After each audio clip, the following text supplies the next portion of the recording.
Zoti Roy, në këtë rast ju thoni se kemi situatë win-win, pra sa i përket qasjes që ka vetë opozita kundrejt rastit Balluku, ashtu dhe sa i përket vetë Ballukut dhe Edi Ramës, por nga ana tjetër edhe drejtësisë në këtë rast gjykatës kushtetuese, e cila duket sikur lan duar në këtë rast dhe mjaftohet me një vendim të tillë.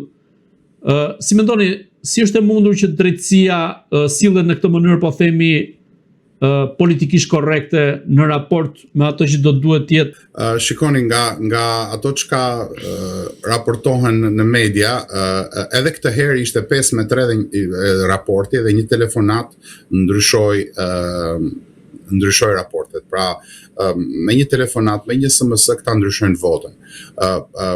Kishte disa spekulime tjera që njëra nga votat është marrën kafe, po unë nuk ju besoj shumë këtyre portaleve, sepse portalet janë mjetet të shërbimeve të gjitha palëve të ndryshme të cilat i përdorin. Por, ajo çka është reale, ajo çka është që njerëzit e shohin që nuk mund ta mohojnë dot ata, që shkon përtej propagandës, është që ky vendim i shërben të tërëve.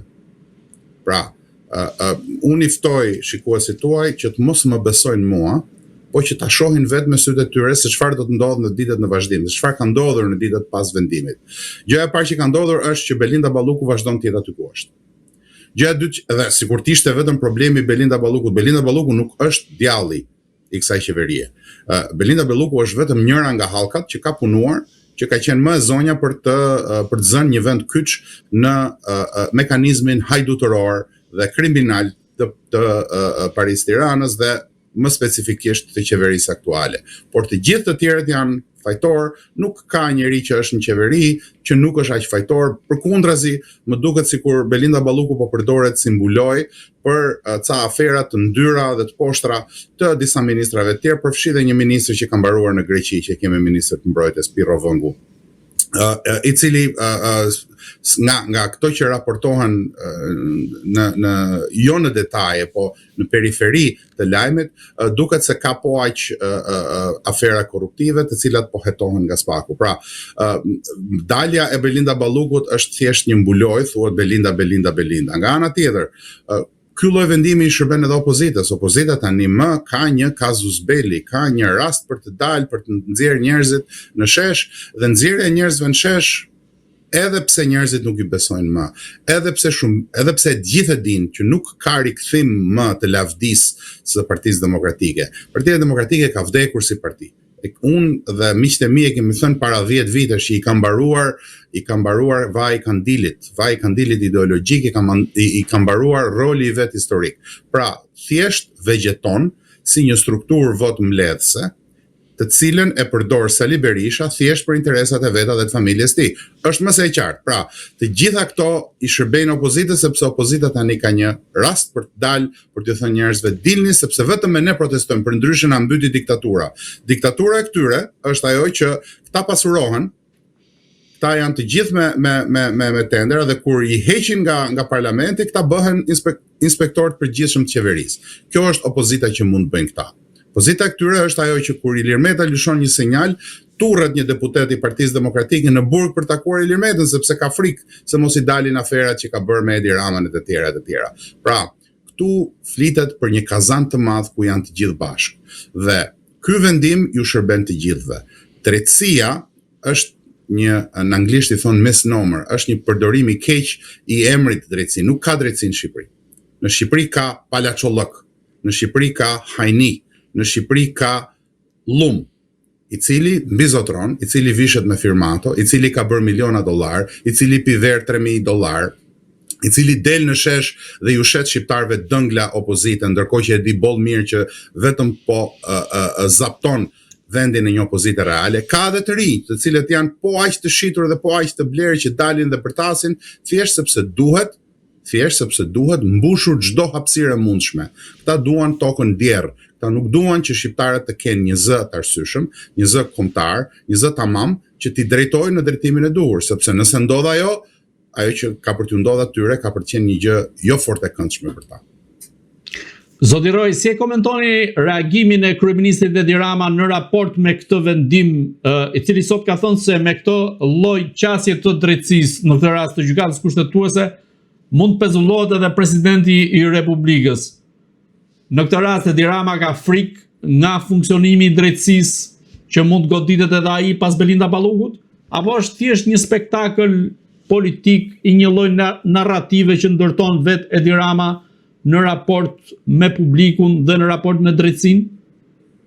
Unë do thoya që përgjigja e pyetjes tuaje, është pyetje e mirë menduar, është që janë të dyja.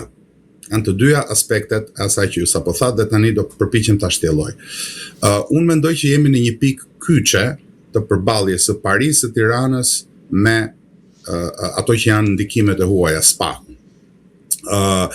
Paria e Tiranës e ka kuptuar tani më se SPAK-u do t'i shkojë deri në fund, se me gjithë kontrollin e pjesshëm që ka mbi disa struktura brenda SPAK-ut, nuk do të mund ta pengoj dot daljen e aferave, sepse siç e kemi thënë edhe këtu bashkë më parë, ajo që ka dalë është një përqindje e vogël e pislëkut që kanë bërë ata.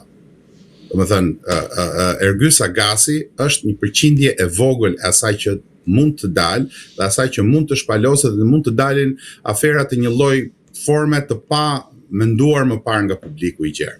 Dhe e vetmja gjë që ata kanë frikë është që humbja e legitimitetit nga publiku i gjerë, që i gjithë publiku të mendoj atë që duhet mendoj në gjykimin tim, atë që mendoj unë, që këta janë gjithë një pocaqëllëk i madh të bërë gjithë bashkë kundër popullit shqiptar. E vetmja mënyrë që këta bien është që të humbin legitimitetin. Ndaj, dhe ajo që janë duke bërë është që janë duke luftuar gjithë bashkë kundrejt SPAK-ut. Dalja e Edi Ramës është pjesë e detyrës tij. Këtë detyrë ka Edi Rama.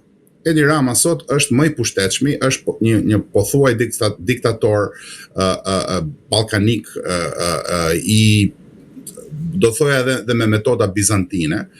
Dhe puna e tij është që me të gjitha format, me të gjitha mënyrat, me propagandë më së shumti, duke e bërë bardhën zezë, duke gënjur paturpsisht, të shpëtoj Parinë e Tiranës. Si e shpëton Parinë e Tiranës? Duke thënë që me këtë lloj drejtësie do ta ham të gjithë vëlla. Këtë është duke thënë ai. Ky është mesazhi që i jep ai drejt për drejt atyre njerëzve që i thurin Diti Rambe si ai kryetari i Bashkisë së Divjakës. Mesazhi për katundarin shqiptar që jep Edi Rama është kjo. Të dashur vëllezër dhe motra, po erdhi kështu puna, do ta ham të gjithë. Dhe ne nuk duam ta ham të gjithë dhe do të vazhdojmë të minojmë çdo lloj përpjekje për të pasur drejtësi reale. Ndërkohë ne po ju vjedhim nga pak, po ju e pranoni këtë punë sepse ne nuk keni njëri tjetër, kështu që më mirë t'ju vjedhim ne që jemi tanët se sa t'na vjedhë një i huaj. Ky është mesazhi i Edi Ramës. Në fakt ky është edhe mesazhi i Sali Berishës. Në fakt ky ishte edhe mesazhi i Ilir Metës në një letër publike e cila u kalua pak si heshtërezi, po për cilën unë do të flas më gjatë në serinë e podcastit tim të radhës sot. Pra, mendoj që Paria e Tiranës është tani më haptazi, ka dalë haptazi kundër kësaj drejtësie. Dhe do të përpiqet ta reformoj duke ndërtuar një drejtësi siç ajo që ishte, një drejtësi që ju konvenon atyre, që ju përshtatet atyre, që ju bën atyre punën, ku mund të bëjnë të gjithë gam, të gjithë të bërtasin dhe asgjë të mos dalë dhe të vazhdoj kjo që ka vazhduar sot. Edhe një gjë të fundit ma lejon në këtë pikën e drejtësisë, sepse ata i kanë gjetur disa mënyra për ta delegitimuar këtë drejtësinë e re. Njëra nga mënyrat është që me anë të vettingut numri i gjyqtarëve dhe gjykatësve ka rënë dhe numri i rasteve në gjykim është rritur. Dikush mund të mendojë që kjo ishte një rastësi që nuk e menduan të huajt kur bën reformën. Unë do të thoja me bindje të plot që kjo ishte një parashikim, ishte një aspekt të cilin Paria e Tiranës e përdori, e dinte, e futi në rrjedh dhe e përdor duke e pasditur që përpara që do të ndodhte kjo punë, pra bllokimi i rasteve, zvarritja e tyre, zvoglimi i mundësive për qytetarin për të pasur drejtësi, ishte pikërisht arma që këta donin të përdorin dhe që po e përdorin tani, kur e panë që çdo lloj mënyre tjetër, çdo lloj manovre tjetër nuk ju funksionoi. Nisur nga argumenti juaj, a shpjegon kjo lëvizjen e fundit sa i përket Fatmir Xhafait, i cili kërkoi të vizitonte SPAK-un dhe gjykatën e posaçme për të adresuar sugjerimet e tij në raport me sistemin e ri drejtësisë? Po sigurisht, Komisioni Xhafaj nuk është vendosur tani. Komisioni Xhafaj është vendosur para disa vite, paktën 2 vjet më duket nëse nuk gaboj me datat. Por pra, Komisioni Xhafaj nuk është një gjetje e re, nuk është që e gjetëm tani që doli vendimi për Erion Veliajn e të tjera. Komisioni Xhafaj ishte një piket që Paria e Tiranës e kishte vënë me kohë, e kishte parashikuar këtë mundësi dhe nëse do të mbrinim këtu, do dilte reforma e drejtësisë, do dilte çështja e garantizmit politik, se si mund t'i shkelen të drejtat shqiptarëve. Ky është argumenti i kryeministrit. Paturpsisht, fare. Si mund t'i shkelen të drejtat shqiptarë? Po si mund ta bëj drejtësia këtë punë? Ti paraburgos njerëzit. Nuk i vinte keq as pak kur paraburgoseshin nënat dhe xhaxhallarët që shisnin 2 copa sallat rrugës. Në fillim të qeverisë vet thonte burg për gjithçka. Pse? Sepse nuk ishte ai që kapej. Tani që duhet kapur ai, duhet jemi garantist. Po nuk mund ta ketë argumentin nga të dyja krahët. Pavarësisht se ai zoti e di veten, kryeministri Rama nuk mund ta marrë nga të dy anët. Në të njëjtën kohë, po të shikoni opozitën, këto fjalë që i them unë nuk i thot opozita. Opozita nuk thot që pritore se nuk na duhet garantizmi, ne na duhet kapen hajdutët, se opozita ka hallin e vet. Kështu që ky është paradoksi ku gjenden shqiptarët, që ngado që ta kapësh, të dele për gërë, më falë për shprehjen. Dhe dajshet e shqiptarët janë të hutuar dhe janë të pa qartë se ku mund të shkojnë. Ndaj dhe këta bllokojnë çdo lloj tentative reale për t'i sqaruar njerëzit, çdo lloj tentative reale për t'u thënë njerëzve që kjo është e vërteta dhe përdorin propagandën e fortë, propagandën e thellë. Deri edhe te komentet e videove këta kanë njerëz të futur të cilët përpiqen të delegjitimojnë çdo zë, cilin do lloj njeriu i cili përpiqet të thotë vërtetën.